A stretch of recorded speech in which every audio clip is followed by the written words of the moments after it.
Thank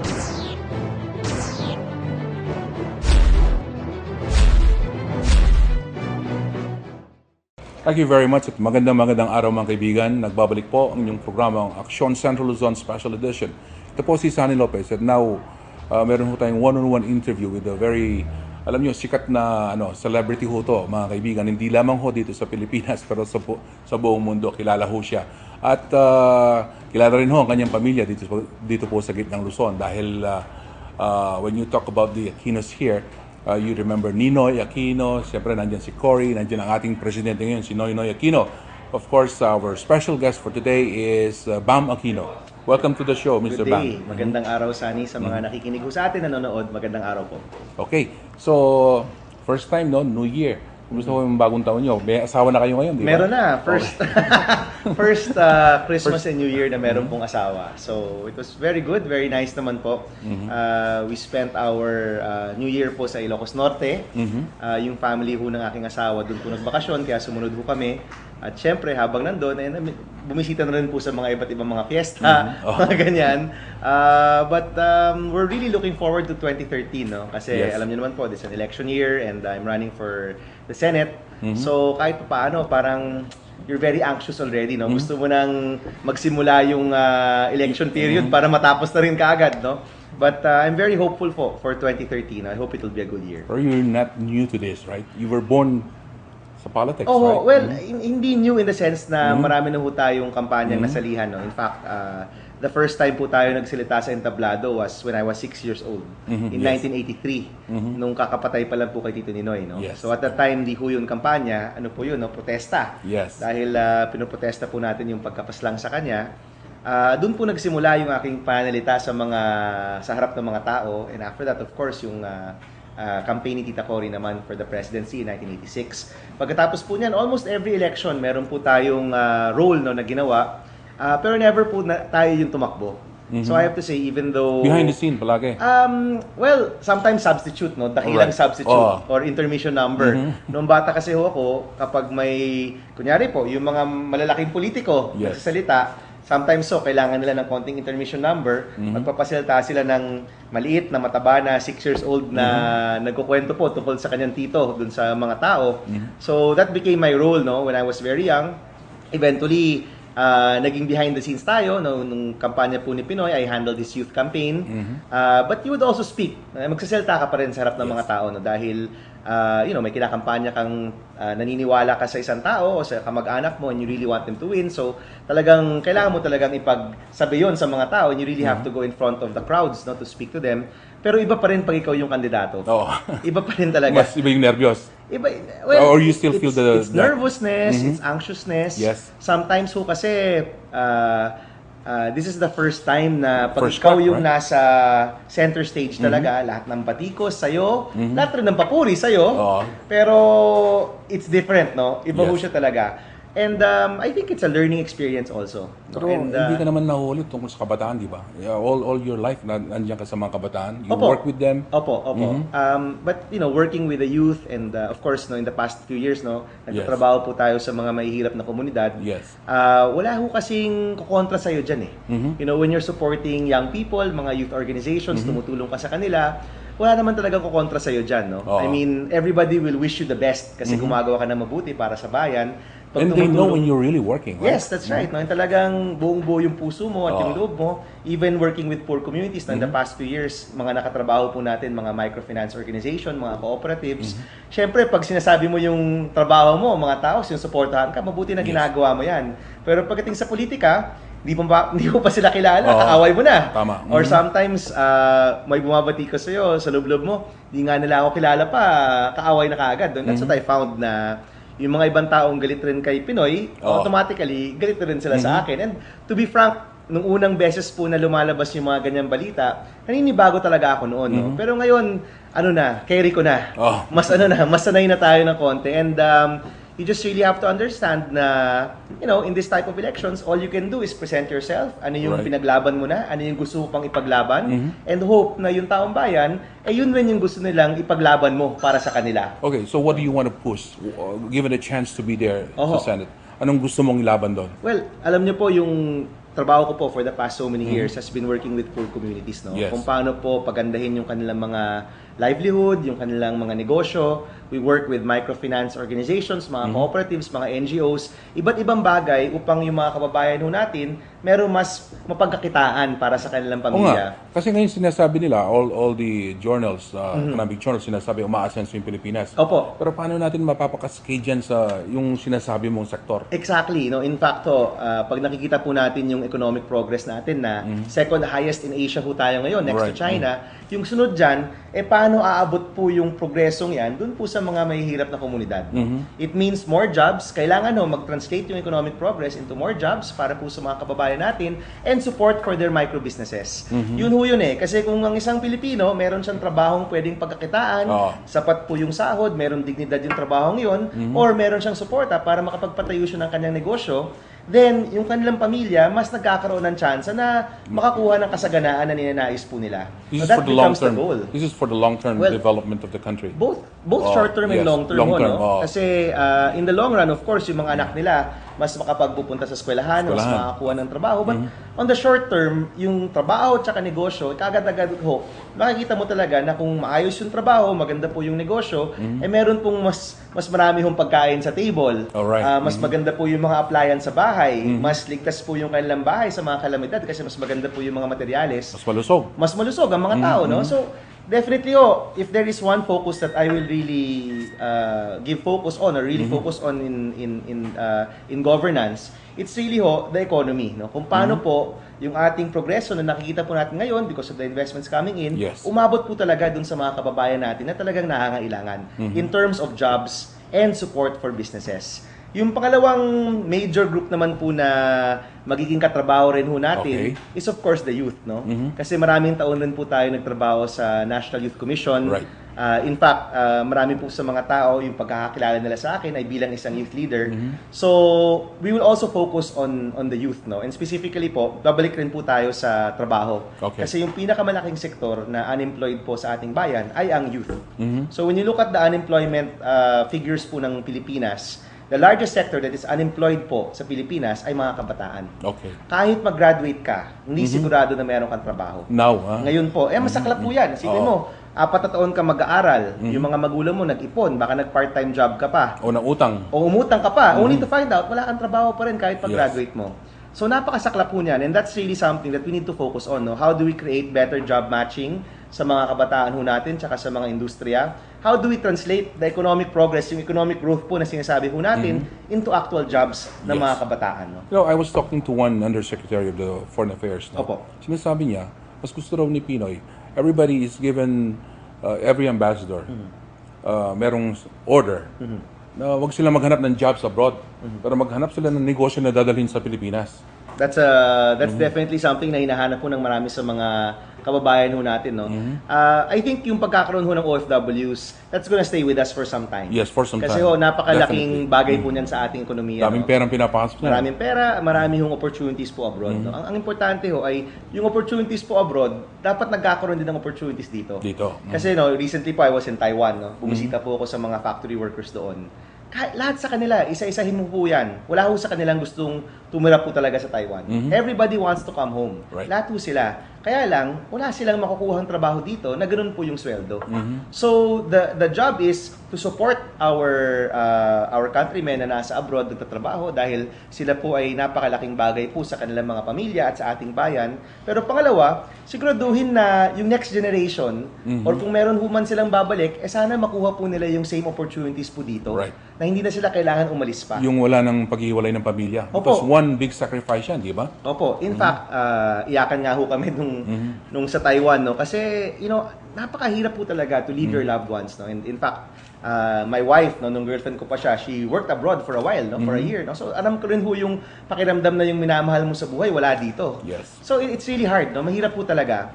And to do it, dahil walang opportunities dito, talagang napakasaklap po niyan. That's really something we need to work on and focus on. Kaya, pag sinabi ho natin, we want to create jobs here, hindi lang ho siya mga trabahong basta-basta. No? These are jobs which can really provide for the families po ng mga kababayan ho natin na hindi na ho nila kinakailangan umalis po sa ating bayan. It may take maybe 5 years or 10 years, no? Pero kailangan simulan na po yan, no? Create more opportunities in the Philippines, more jobs here, para yung mga kabataan ho natin, mas magkakaroon ng opportunities dito at baka hindi na sila kailangan mag-ibang bansa. Okay, we have a Clark report soon. Ganyan ang Opo. gusto mangyari, no? Opo. Magdala ng mga nangangalakal dito para hindi na umaalis yung mga kababayan natin. Si Presidente Pinoy nagpupunta sa abroad para maghanap ng Yes. opportunities, no? So, how can we further strengthen yung mga free ports natin para we will be able to lure more businessmen to come in? Well, actually, very recently rin nga po, I was a guest of honor. No? There were these 2 factories that opened up, no, in a eco zone in Laguna. At doon po, kausap po natin yung mga businessmen po doon. Simple lang naman ho yung hinihiling nila. No? Unang-una, level playing field. Yes. Fair. Fair ho yung pagtrato po sa kanila. Hindi naman po yung tipo na kailangan lahat na ibigay mo sa mga dayuhan para lang po pumunta sila dito. Pero fair, di ba? Yung binibigay mo sa isa, kailangan binibigay mo rin dun sa isa. Right. So I think that goes back to good governance. Yes. And I think kung meron po mga pagtaas ng investment sa ating bayan, I think you can really relate it to the good governance of this administration. Yes. No? Dahil mas maayos po yung pamamalakad, mas kumukonti po yung corruption po natin, mas bukas sa kalooban ng mga dayuhan na mag-invest po sa Pilipinas. And it's happening, right? It's happening already. In fact, we are one step below investment grade. Already, no? Within the term of Pinoy, the Philippines will become investment grade. I mean, ano ho yan? That's unheard of in the past 10 years, no? So, pag nangyari ho yan, marami po yung mga mag-i-invest dito. Right. Hinahanap po nila level playing field. Hinahanap rin po nila skilled workforce. Right, which we have. Which, well, to be frank, we have Educated. good ingredients. Yes. Pero yung skills po na hinahanap nila, sometimes hindi po nagmamatch. No? I'll give you an example. May mga call centers nagbubukas. Yes. At yung ano matawag nila doon, yung parang yung acceptance nila Oo. na mga nag-a-apply is only at 5%. Tama ka dyan. Napakababa. Nangyayari sa Clark yan. Nangyayari rin po sa Clark. Oo. Isipin nyo, 95% na mga nag-a-apply, hindi po nakukuha. Right. Even though, lahat ng 95% na yan, marunong naman mag-Ingles. Right. Baka kulang lang ho ng konting training. So there is still a problem in terms of the job matching with the Yes. skills. No? So ang tanong ho dyan, I think they're predicting over 600,000 jobs in the call center, in the BPO industry, no, in the next 3 or 4 years. Meron ba tayong 600,000 na skilled workforce na pwedeng pumasok dyan? Ang tingin ko po, kulang pa. Okay. Hindi tayo aabot sa 600,000. So, we need to focus on training Pero our Filipinos are workforce. trainable naman eh. Very trainable. We're the most trainable, I think, in the world. In Yes. fact, ang Pilipino po, magaling, matalino, masipag. Oo. Yung sinasabi na yung mga Pilipino, papetiks-petiks, hindi po totoo yan. O mga Pilipino, hindi po magagaling, hindi po totoo yan. O tamad, hindi po totoo yan. Filipinos make the best workers, the best managers in the world. No? We just need to, kumbaga, i-rationalize ho natin ano ba yung mga jobs na mabubukas, ano ba yung mga skills na kinakailangan, at paano po natin pwedeng ipagtugma po yun. Tama yan. Ngayon, pero ikaw, summa cum laude ka, no? Opo. Tapos, meron kang konting problema kasi masyado kang tisoy. Di ba? Okay. Paano mo gagawa ng paraan yan? Ano ba yun? Ito na ho yun eh. What you see is what you get. Yan naman talaga yan. Pero yung ugali, nakisalamuha ka na. Opo, actually, Nakisama ka na. You know, I'll tell you a story. Nung last January, almost exactly 1 year ago, Okay. yung kasama ko po sa Switzerland, si Tony Meloto, yung yes. head po ng Gawad Kalinga. Siya po yung nagtayo ng Gawad Kalinga. We were both in Switzerland dahil pinasalita po siya tungkol sa Gawad Kalinga. Pinasalita po ako about our social enterprise, yung Happy Noy program. We were both speakers in this worldwide conference. At magkasama po kami ng breakfast, no? Kami Yes. dalawa lang po nag-uusap. Naging 4 hours po yung breakfast naming dalawa. Nagkukwento po siya. Sabi niya, alam mo ba, kukunti lang yung mga pwedeng umabot sa Senate na merong experience na nagtrabaho talaga sa mga mahihirap na komunidad. Tama. Kukunti lang yan. Marami dyan, pwede naging congressman, naging legislator, naging artista, naging broadcaster. Pero yung masabi mong community organizer, Yes. yung nagtrabaho mismo sa mga mahihirap na komunidad, kukunti lang yan. Doon niya sinabi sa akin, kaya dapat ikaw isip-isipin mo na yan. Sabi ko sa kanya, Tito Tony, seryoso ka ba sa usapan natin? Sabi niya, seryoso ko. You should really think about it. Sabi niya ganyan. And he was one of the first people who really said, pag-isipan mo talaga tumakbo sa mas mataas na posisyon. Kasi kukunti lang yung mga umaabot dyan na alam mo talagang nakapagtrabaho mismo dun sa mga poor communities natin. Saka siguro, marami sa mga habol, hindi 10 Outstanding Young Men of the Philippines awardee, 10 Outstanding Sa buong mundo, di ba? Opo. 10 outstanding young persons of the world. Opo. Last year lang yan, di ba? This year ho yan. Oh. Opo. Ay, sorry, last year, no? Batong 2012 Siyempre po, nasa 2012 pa yung utak ko. No? Last year po yan, November 20. Actually, nung nakwento ko po yung sa Taiwan, yan po yung, I went to receive that award. Pero naisip po namin dumaan muna sa mga factory workers po natin sa Taiwan. Okay. No? Ang kwento naman po niya, nung 2010, nakatanggap po tayo ng TOYM, which is the 10 Outstanding Young Men of the Philippines Award, in the category Community Development and Social Enterprise. So again, back to community work Yes, po, no? yes. Interestingly enough, that was 50 years after Tito Ninoy received this TOYM. Alright. So, konting historical, ano po yun, historical note. So, nung nakuha po natin yung TOYM award, marami po tayong kabatch dyan, no? Si Senator Cayetano, kabatch po natin. Okay. Si, Sino sa mga Cayetano? si Alan Peter ho. Si Alan Peter, okay. Si Sani Angara, Congressman Angara, Yes. also received the TOYM on that year, no? And tatlo ho kaming tumatakbo ngayon sa Right. Senado. So, Sabay-sabay. maganda ho yung batch namin, no? Si Harvey Ke, the founder of Kaya Natin, Yes. also received the TOYM on that year, no? So, very, marami hong mga kaibigan. Pero dalawa ho sa amin, dun sa batch na yan, inakyat po yung mga pangalan sa international level. Ako po, tsaka si Dr. Edsel Salvania, na isang HIV/AIDS advocate. Yes. And, well, I don't know kung sino pa po sa kanila yung inakyat na pangalan, pero kaming dalawa po, umabot po sa international level. And very happy to say that 2 out of the 10 outstanding young persons of the world for 2012 ay nanggaling po sa Pilipinas. Oo. Ako po, tsaka si Dr. Malaking Edsel distinction Salvania. yan, Opo, And, I was very happy po to receive the award, no, to be frank. Hindi ako Oo. hindi ako mamamlastic dito. Mundo Tuwang-tuwa yan. po ako nung nakuha ko po yung award, no. Oo. Sabi nga ho nung asawa ko, honey, of the world ka na ngayon. Sabi niya ganyan, no. Pero sabi ko naman sa kanya, more than an award for myself, Yes. it's an award for our organization. Kasi po yung ginagawa po naming serbisyo sa Happy Noy program, yung pagtulong po sa mga maliliit na negosyante, mga Yes. sari-sari store, local producer, pagsama po namin sa mga microfinance organization, mga Yes. kooperatiba, yun po yung in-award nila. Hindi lang naman po si Bam Aquino yung na-award po nila. Okay. They awarded the work that When we you had talk done. about the small entrepreneurs, Opo. do you have the intention of putting them together Yes. in the future for them to become yung talagang makikisabayan Opo. na sa negosyo? In fact, that's the spirit of our program. No? So, ang kwento lang po niyan is nung 2001, I entered government in the National Youth Commission. By 2006, umalis na po ako sa National Youth Commission. I ended there as chairman. At pagkatapos po nun, I found myself relatively unemployed. Kasi umalis ka sa gobyerno, head of agency ka na, wala kang trabaho. Pero buti naman po na yung kaklase ko nung high school, si Mark Ruiz, no, we were both classmates in high school and in college. He was working for Unilever Philippines.